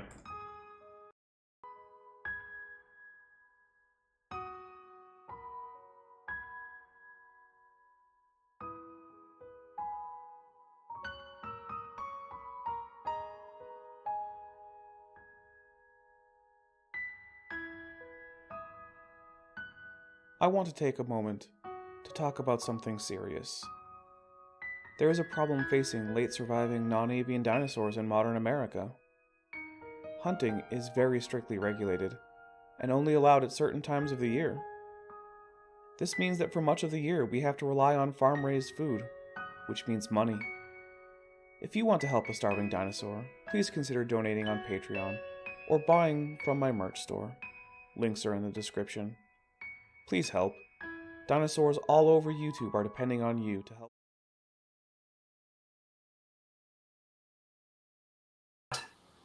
Yep, that's me. Oh wait, I should say my Dapper Dino. Yeah, sorry, that's me. Oh.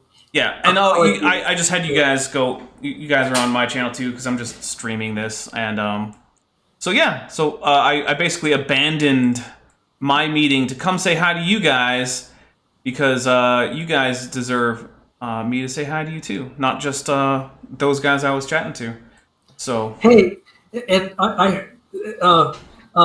joules per Kelvin. No, that was awesome. I really appreciate that because I have had so many people bring up the second law of thermodynamics and not be able to say the first thing about it. And I hate that. Yes. It's like, if you're going to talk about the second law of thermodynamics, you need to know what the darn thing is. I don't know why that's complicated, but for some people it is. Some people said they laughed when you mentioned that, so... Yeah, well, I'm really happy that some people got that joke. It's not even really a joke, but it really is funny how many people are like, oh, second law of thermodynamics disproves evolution. It's like, all right, can you tell me anything about thermodynamics besides your really bad version of what the second law is? Yeah, I feel the exact same way in relation to information theory and communication theory and the vast majority of the at least the YouTube evos. Yeah, and also I know who IHI is, but I'm not sure who L and K are. K is creo debunk. L is logical, plausible, probable. Ah, okay, so that's John Maddox. So K is John. Okay, got it. No, L is, I think L is. Oh, L is John. Okay, sorry. So yeah, and K is creo debunk. Sidebar. So like this thing doesn't give me an option to put up an icon. Like, what the heck, man? I am not a fan of this restream. That is something that the StreamYard does better because I can just have my logo up there rather than my image, rather than 3 letters, which would make it a lot easier to identify who I am. Okay, no, this is really good feedback. See, this is why I wanted to try it out. And I guess for me to have my letters show, I think I'm just test. Let's see. Yeah, okay. So if you want to have more letters than one show up, you got to do spaces. Okay, that makes sense. Yeah, and I just came over from my chat where we were talking about all sorts of crazy stuff, but I think one of the things that everyone said on my end was how much they enjoyed the discussion and how everyone found it informative and pleasant to listen to, and that there was actual engagement, which is not always the case in these kinds of debates. So I just want to, from my after show that I started up to this one, I'm just sending the messages. Everyone was really appreciative of how much we both listened to each other, Sal, and how we engage with each other's arguments on their merits. And while we may not have agreed, we both had interesting and informative points. So, and oh, hey, Doki Doki Bible Club, how you doing? We had basically the inverse of that, inverse of that conversation here. We were very, very pleased with the engagement and how everybody came off. And good. So it was a much better. I hate debates. I just don't like conflict. That's you guys wanted to have a little hug session. Sounds like you're having a good time with the all the friendliness. So we could have a YouTube little cuddle session. Well, look, it's all for me as someone who engages in these discussions. It's more fun for me if I can have a discussion where I don't feel like I want to pull my hair out. And as a dinosaur, I don't have much hair to begin with. So and by the way, actually, I think in his image, do you want me to call you that, or do you want me to use your first name? What do you want me to do? Oh, I don't care. Well, I used to be a high school teacher, so I responded just about anything. Oh, fair enough. I'll just go with Henry if that's okay, because it's quicker than in his image. Emery, but yes. Oh, Emery. I'm sorry. Oh, goodness. I've done that twice. Look, you know what? I'm not great with names, but I'm going to go Emery. I'm so sorry. I mean, you're easy. I just call you a dinosaur and we're good. Well, fair. But Emery, I think this is actually the first time we've had any voice interaction, isn't it? Yes, we've exchanged Twitter messages multiple times, and we've always had a pleasant conversation. Absolutely. That's one of the things I was telling people over when I was just the Zoom meeting I was on, was that you and I have always had pleasant interactions, and actually you were sort of the impetus that got this debate rolling, because it was a blog post that you did involving the definition of fitness. Yeah, I tried to duck out of taking responsibility for that. Sal wouldn't let me. Well, I let everyone know on my end too that that is what had happened. So Emery is forever labeled as the very confrontational debate instigator. Oh yeah, super mean, super ready to just start a fight and then foist it off on other people, right? Exactly. Actually, the way this happened is I emailed Sal, because I'm like, you know what? I emailed SFT because I had SFT's email. And I basically said, hey, can you put me in touch with Sal? Because Sal knows a whole lot more about fitness than I do. And I mean, I immediately went to the population genetics literature and started reading, but I'm like, I know I'm not going to get enough of this in time to actually have an intelligent conversation about it. At least not at the level that would need to happen in order for that kind of discussion. And SFT basically, and Sal basically said, well, why don't just have Sal do it? Yeah, I will take that any day of the week. Sal can have that. Hey, that's fair enough. Although at some point we still have to discuss your paleontology work. Yeah, I've got comments. Conversations happening behind closed doors. I'm not doing that. Paleontology's not my thing. I dabble, but that's about it. I have some dinosaur bones though, so you know. Well, hey, I've got a few dinosaur bones. So I mean. Actually, I was going to say, unless you count, like, chicken bones, but I don't even have any chicken bones. So never mind. Sometimes I have dinosaur bones, but they're never interesting. Well, unless you're trying to make a stock, because then they're great. Welcome, VPN. I don't know. Greetings. Oh, that's David P. Neff. Yes. Sal, I just wanted to commend you guys for a fantastic debate tonight. But you guys were extremely cordial, extremely respectful, and I learned a lot from the stream. So kudos to both of you for a fabulous debate. Thank you. Yeah, I mean, you said that a bit on the hangout I was having, but like, yeah, Sal, I think we had a really enjoyable time for even just for the audience, for both of us. I'm ready to have more discussions with you, Sal. You're on my list of fun people to talk to. This may sound funny. I have enough enemies. I just don't want to fight. I really just want to learn. We are not enemies. There is a lot of priority right now just to relearn what I've forgotten in school. I mean, and it's one of those things. Some of the classes I took, I barely learned. I mean, even if I aced it, it's like I knew enough to answer the exam, but I didn't really learn anything. Oh, believe me, I went through new school. I know. So now, before I forget, I have to make an announcement. I am a little bit concerned if the channel grows out, and it's something I don't want to have to be dealing with. There's a lot of fighting between certain factions, and it just develops. And someone did point out I did seem to reference Smokey an awful lot, but I couldn't think of it. Drama channel, and no offense to Smokey, he and I are good terms, and so he's getting some free advertising from me for his channel. Hey, look, so I said, well, I could think of one. I'm but what I wanted quite to say certain is that Smokey is just fine with being labeled the attack dog. Yeah, he doesn't strike me as someone who's shy about that.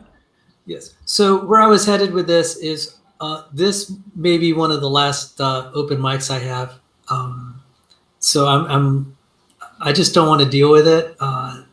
And that's fair.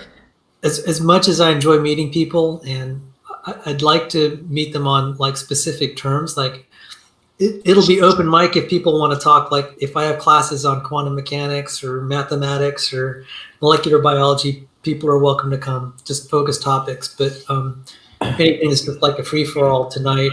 I'm kind of scared if we might jump in. So. Well, I mean, don't be too worried. There's always going to be weird people that jump in. I remember a few people who were a little bit on the crazy side have jumped into my streams, and you get rid of them. But actually, now that I think about it, it's not just Emery that I'm having my first voice conversation with. This is also Creo, Debunk, and John. John, you don't mind me calling you that, do you? I'm sorry, I don't know. Oh no, I don't care. Okay, yeah, and if you guys really want to, you can call me Tim. It's my first name. It's been public since my debate with Kent Hovind, so. Yeah, by the way, Sal, one word of advice that I have for you, if you do open mics and open streams and stuff like that, don't be afraid to hit the mute button and don't be afraid to kick people out who are causing trouble. Yeah, that's a pretty important one.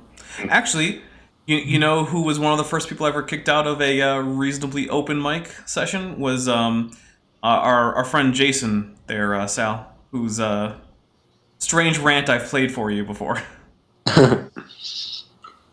I don't know who that is. That's Faithful, Honest, and True. Oh yeah, that. Jason's been kicked out of more than a few live streams. That doesn't surprise me. He came onto mine immediately talking about people who've been drained of all blood coming back to life and drug overdoses, and it was just like, I have no idea what's even happening anymore. And then he just kept interrupting Erica, so I said, you got to stop, and then he didn't, so he was out. But hey. Well, LPP and John Maddox here had a stream that lasted 6 hours last night. I don't know how you do it, John. I'll be honest.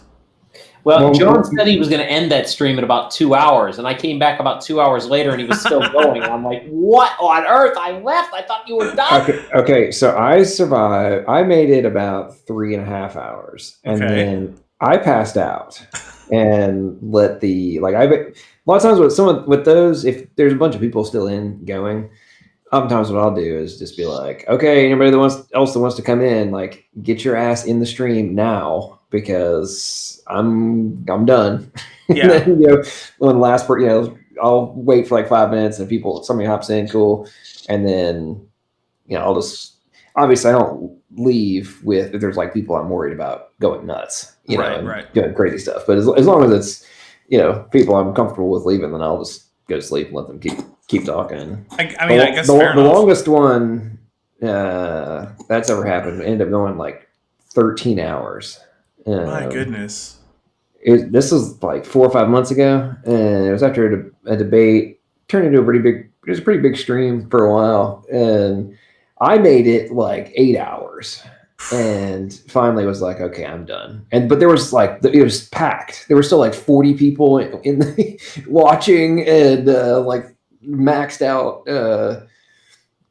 room. And I'm like, okay, well, I'm done. Later, have fun, y'all. And I woke up at like 10 a.m. the next morning, and they were still going. Oh my goodness! And I was like, oh, okay. I gotta be honest. It's one of the reasons why I there are times where I would like to tune into a stream that you're doing on like an after show or something, but then I think to myself, I feel like I'm gonna feel obligated to watch the whole thing, and I don't know if I physically can.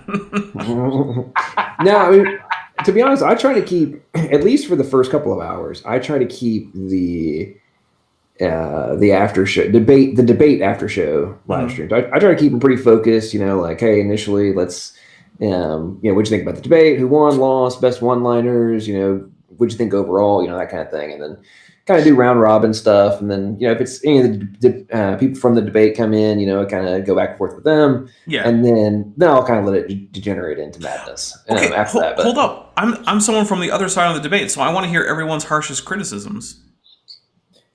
The harshest criticism I could give is both of you guys did well. You guys were too respectful. To be a blood sport. You guys. I did point out that Sal is way too green. Yeah, you guys were too respectful. That wasn't in debates. All right. Well, what about Emery? What do you think? What was the worst thing that I did in that whole thing? Come on, lay into me here. I can take it. I mean, a lot of the stuff you said is straight out of the population genetics literature, so I didn't have a whole lot to quibble with. I disagree with your interpretations of quite a bit of it, but I don't. When it came to like actually making factual errors, I don't think you made too many of those. The only thing I heard, I can't remember exactly how you phrased it at the beginning of the debate, but you said something along the lines of fitness is differential reproduction. And you went on a couple of words and you said because it involves reproduction or something like that. And I found that definition to be rather circular. I don't know if that's the correct, I don't know if you just maybe said it the wrong way, but I thought, oh, that doesn't ring right. Okay. But I mean, honestly, I have very little to quibble about. As I said, I hate debates, and I loved that. That was amazing. Oh, good. Well, I'm really happy about that. Normally, like the last debate I watched on Modern Day Debate was the one LPP did with and that was such a train wreck. I almost vowed never to watch a debate again. You're talking about the dumpster fire? Yes, that dumpster fire. So you didn't watch the me and Mark Drysdale against people who think dinosaurs are a hoax? I would have been on your side. Oh, I know. Praise I am that I am was also on my side on that one. I watched about 20 minutes of that, and I popped in and out, and I'm like, okay, so yeah. The girl, I'm like, what is she even on this debate for? She's like acting like she's in a high school class of like, oh, I'm really curious to learn about these things. And I'm like, so you're debating that they're a hoax while admitting you don't know what the heck you're talking about. So I don't say, even know, how are you even here right now? That's what blew my mind. I would say there's a few things. One, I would say Alex didn't give her much of a chance to talk. And I think she probably would have had more to say if he had, well, quite frankly, shut up a bit more. But she was on my after show for quite a while. And then her boyfriend came in around the midpoint or so. And after she left, he stayed on for a while. And there was a much more, I think, productive discussion at that point, where Alex, who, as far as I'm concerned, is just not worth talking to. He wasn't there, so. Yeah, Alex, I think Alex is one of the people who should not be platformed. Yeah, I don't know about not platforming. That's going too far. But all I have to say is, if you have if you have a ready to go green screen and you wear a suit and tie while doing a debate on MDD, something is wrong with you. Yeah, it's a little weird. And also, he seemed to be channeling Alex Jones, and I'm like, I'm not sure if that's the route you want to go, dude, but hey, you do you. I mean, if you're going to deny that dinosaurs exist, you may as well go full Alex Jones. I mean, I guess that's fair, yeah. Anyway. Honestly, I would say that even Alex Jones would not go that far. You know what, though? Okay, here's my favorite Alex Jones thing. So you know how every once in a while he goes on a rant about how certain politicians are actually like demons in disguise or something? A number of people have set his rants to Doom, like Doom 2016 or Doom Eternal trailers. And it's amazing because he's there ranting and screaming about demons while you're seeing the Doom guy killing demons in the trailer. And I'm just like, yes, this is the best use of Alex Jones. Well, the irony about Alex, I've followed Alex Jones for, at this point, I don't know, 15 years, off and on. And the irony about Alex Jones is in the 90s, he was nuts. And then he got a little bit more sane in the mid 2000s. I'm gonna have to take your word on that one, but okay. And then I think now, here's the thing with Jones, there's this weird mix of some of the stuff that he says and talks about. I'm like, is true, and I think at this point he's been following the level of the corruption that goes on in the world for so long that it's finally gotten to him. And I've been noticing it quite a bit in this past couple of years. You can see it in his eyes. He's even admitting it, that he's close to cracking, and it's rather interesting. And the weird thing, the weird thing with him is I think he's balanced the line of genius and insanity for so long that it's I don't know which way he's tipping. But he's on the edge of cracking one way or the other. Fair enough. But also, John, I want to know what's your give me your attack take. I want to hear the harshest thing you have to say about my performance tonight. You might regret that. Maybe. Honestly, my biggest attack, and this goes to you too, Sal. Is you two? I mean, you two are just too nice. Oh, so basically just what I said. I mean, it's like, okay, is anybody here to win? Like, what are we doing? Is this debate? We argued in favor of our position. It was like no, it's actually nerd dialogues. What it really boiled down to. It can be a bit of both, can't it? No, I'm kidding. But no, in all seriousness, the debate was fine. Good.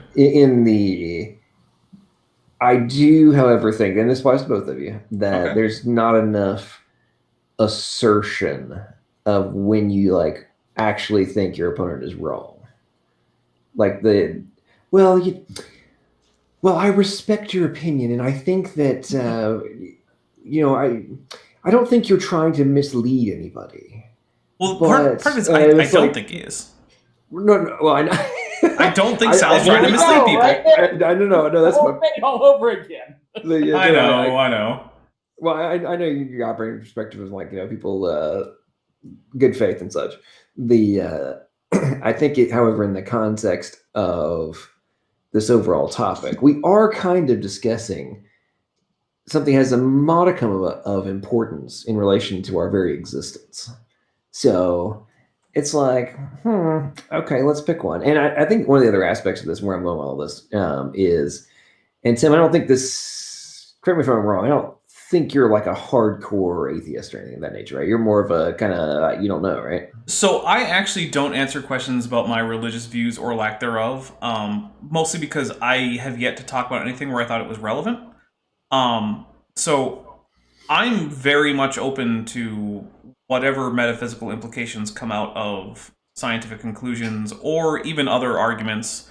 Like, I've heard some pretty decent arguments about various metaphysical things that include naturalism and not naturalism and all sorts of stuff. And I just don't ever feel like the discussions I have, my personal religious views really do matter to the discussion. But I would also say, I'm not here to be an anti-theist. Cool. Yeah, that's kind of where I was going with that. And I'm fine with you taking that position. That's totally a valid one. Where I'm going with all this and the point I'm making is that in the YouTube universe, for sure, and I would say in the anti-theist community, for sure, absolutely, in spite of their common denial of evolutionary theory having any bearing on their worldview, if you actually pay attention to what they say, evolutionary theory is one of their primary supposed debunking positions for theism. And they rely on it ad nauseum. And it's like, this means absolutely nothing to me. And then it's like, there is no God because evolution is true. And it's like, well, you just literally said the opposite. It has no bearing on your worldview, and now you're using it as an attack point. So I can't say that I can speak for all of sort of the pro-evolution YouTube community, but I will say that for me at least, evolution being true does debunk certain versions of theism, but I don't think that it debunks theism per se. Like, I don't see any incompatibility between there's a God who is interested in your life and who may intervene to certain degrees with you as well as in history. And I don't even think that it's necessarily incompatible. Actually, I don't think it's incompatible at all with the major truth claims of Christianity about Jesus being the incarnate Son of God. I guess we'll leave the Trinity aside, since apparently that's become a matter of contention recently. So I'm not gonna go there. Okay. I want to say something. Go ahead. Oh, but yeah, that was basically my conclusion. Is like, I don't think that evolution being true negates Christianity or most other forms of theism, at least as they're broadly conceived. Like, I think you can be a Muslim who accepts evolution. I think you can be a Christian, a Jew, Hindu. As far as I know, I mean, granted, I know of some versions of Hinduism that's not compatible, but I think you can adapt your theology in a similar way to most religions adapting their theology to things like heliocentrism. No, and I get what you're saying. And Sal, I'll turn it back over to you in a second. I understand where you're coming from on that. The point I'm making is that the let's just say the most vocal, that might be right, the uses a very aggressive talking point, and gonna back him on that one. I've been on the receiving end of quite a bit of that, mostly on Twitter, and I mean I don't tend to block people because I just don't. But there have been a couple that have been like, nope, sorry, I've had enough. I don't take the abuse. I take the abuse for a while, but it just gets to a point where nope, I can't do it. And the line of demarcation is not the point you made about there being. I mean, heck, there's theistic evolutionists. There's all sorts of people. There's tons and tons of people who are, very, very religious, who don't even they really don't know anything about biology in general anyway. So it's like, oh yeah, well that explains. Oh yeah, sure. And they're not even putting it into the equation of their worldview, right? So that's what I'm saying. I'm speaking specifically in the context of the quote unquote new atheists, and then of them, really that subset of anti-theists. They use it extraordinarily aggressively. And then I noticed a large number, at least of the ones I've interacted with, of the agnostics, ironically, will use it very aggressively as a supposed one of the major justification points for their I don't know position. Go ahead, Sal. Sorry for talking. I think I've said that debating is kind of a necessary nuisance to advertise my channel, but I don't view it as winning debates is not actually my goal. It's actually to get advertising. And the other thing is I get free peer review. And just to point something out, among the internet guys, especially on the creationist side, I'm one of the few that's actually getting modest success in this area. And so this is actually a very valuable thing that I can interact and say, did I quote this right? Am I understanding this correct? Would it pass your muster if you were my reviewer? Wait, so are you counting me as your peer? Yes, or higher. Well, that's flattering. Look, if you go with higher. Look, remember when you gave off your credentials at the beginning of this debate, and I said, I got a history degree, guys. So that's very flattering to me because that's literally my only academic credential is a bachelor's in history. I respect your knowledge, and the other thing is I want. It's very hard to get through peer review, and I've had to watch the words and just be very, very careful. And of course, I can never do a frontal assault on evolutionary theory. But the second thing is I'm trying to make sure that I teach things accurately. So I'll say, okay, this is both sides will agree on this. We can get up there, and then I can point out, okay, they'll disagree. I'm about to say something that the rest will not agree with, and at least when I can mark and say, okay, if you go to school and you hear something different, I've already warned you that you're going to hear something different, because I have a responsibility if I start teaching classes either online or tutoring to teach them accurately. Yeah. So that's why, just an example tonight, I actually was kind of like, all right, I'm kind of on the creationist side, and I would like the thermodynamics argument to be accurate, but then I investigated it on my own. I said, we don't do any good service to our side by letting them go off on these arguments that are not good. And I'll be honest, it's terrible. I said it multiple times in the hangout that I was doing.